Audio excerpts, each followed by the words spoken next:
Ikrimah bin Abu Jahal yang tak lain adalah putra Abu Jahal, manusia yang paling membenci Rasulullah dan musuh yang keras terhadap Islam. Ikrimah lahir dalam keluarga bangsawan Quraisy yang kaya dan terpandang. Pada awalnya, ia tumbuh dalam lingkungan yang sangat menentang Islam, terutama karena pengaruh keras ayahnya yang sangat membenci Rasulullah. Ia bahkan menjadi seorang penentang Islam dan menganiaya para sahabat Nabi dengan kejam hanya untuk menyenangkan hati ayahnya. Setelah kematian ayahnya dalam perang Badar, Ikrimah tidak lagi memusuhi Islam untuk memenuhi keinginan ayahnya. Kini Ikrimah memusuhi Rasulullah dan para sahabatnya karena dendam atas kematian ayahnya. Ikrimah terlibat dalam beberapa pertempuran, termasuk perang Uhud dan perang Khandaq. Pada saat perang Khandaq, ia bahkan nekat menyerbu benteng kaum muslimin, tetapi usahanya sia-sia dan ia harus melarikan diri di bawah hujan panah kaum muslimin. Kehadirannya dalam peperangan ini adalah sebagai musuh yang gigih.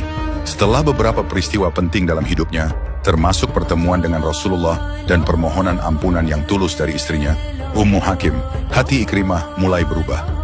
Rasulullah menerima permohonan ampunan Ummu Hakim dan mengampuni Ikrimah. Ini adalah titik balik dalam hidupnya. Ketika Ikrimah dan istrinya hampir tiba di kota Makkah, Rasulullah telah meramalkan bahwa Ikrimah akan datang sebagai seorang mukmin dan muhajir. Beliau meminta para sahabat dan warga untuk tidak mencaci ayah Ikrimah dan tidak lagi menyebutnya anak Fir'aun sebagaimana julukan buat Abu Jahal dari warga Madinah. Karena itu akan menyakiti orang yang sudah meninggal.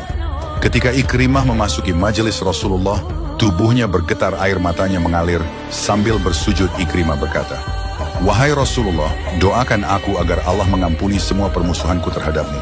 Rasulullah pun menatap Ikrimah dan mendoakannya. Ikrimah dengan tulus mengucapkan 2 kalimat syahadat sebagai tanda keislamannya. Setelah masuk Islam, Ikrimah menunjukkan dedikasinya yang besar untuk agama Allah.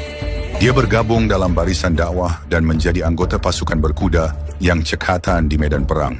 Selain itu, ia juga menjadi seorang ahli ibadah dan pembaca Al-Quran yang tekun di masjid. Ikrimah menghadapi kematian yang mulia di medan perang dalam perang Yarmuk. Ketika ia terluka parah bersama dengan 2 sahabatnya, ia menunjukkan kebaikan hati dan kepeduliannya dengan meminta air minum untuk sahabat-sahabatnya yang lain sebelum dirinya sendiri. Akhirnya, ia meninggal dengan penuh pengabdian kepada Allah. Kisah Ikrimah bin Abu Jahal adalah contoh nyata dari kekuatan transformasi yang dapat terjadi dalam hidup seseorang ketika Islam memasuki hatinya. Dari menjadi musuh Islam yang keras hingga menjadi mukmin dan mujahid yang gigih. Perjalanan hidupnya adalah bukti bahwa kasih sayang dan ampunan Allah tidak memiliki batas. Semoga Allah merahmati Ikrimah serta semua mujahid yang telah berjuang untuk agamanya dan memberikan mereka tempat yang mulia di surga, di mana mereka tidak akan merasa haus lagi selamanya. Amin.